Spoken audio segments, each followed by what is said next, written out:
North Carolina's falling tree kills 2 journalists. TRYON, NC.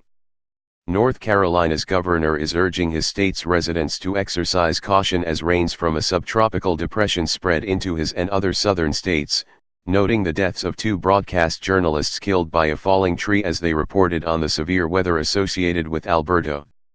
The television news anchor and a photojournalist colleague were killed Monday in North Carolina while covering the very fringes of the large system whose core made landfall hundreds of miles, kilometers, away on the northern Gulf Coast. Authorities said a tree became uprooted from rain-soaked soil and toppled on the news team's SUV, killing the 2 instantly. 2 journalists working to keep the public informed about this storm have tragically lost their lives, and we mourn with their families, friends, and colleagues, Cooper said in a statement. North Carolina needs to take Alberto seriously. I urge everyone to keep a close eye on forecasts, warnings, and road conditions, especially in western North Carolina where even heavier rain is predicted. The dead were identified as working for a station based in Greenville, South Carolina. WYFF-TV anchor Mike McCormick and photojournalist Aaron Smeltzer both had worked in the Greenville market for more than a decade, anchor Carol Goldsmith said on air, breaking the news of their deaths Monday. Mike and Aaron were beloved members of our team, our family, Goldsmith said. The men were driving on U.S. Highway 176 near TRYON when the large tree fell on their vehicle, North Carolina Highway Patrol Master Trooper Murico Stevens said. McCormick and Smeltzer had just interviewed TRYON Fire Chief Jeffrey Tennant.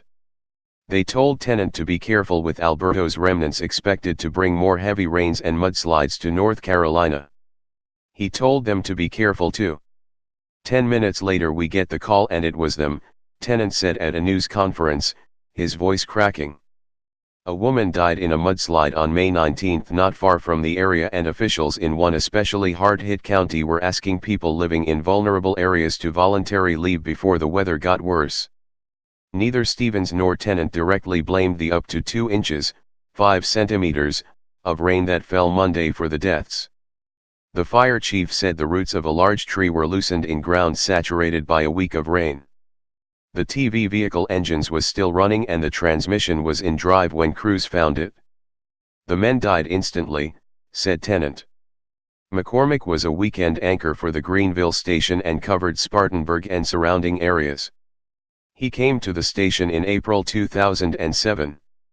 Smeltzer worked in Greenville for more than a decade, coming to WYFF-TV from a different station in the market.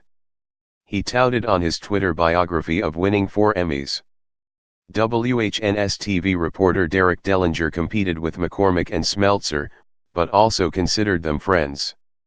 He called Smeltzer a perfectionist and McCormick a hard worker and a nice guy.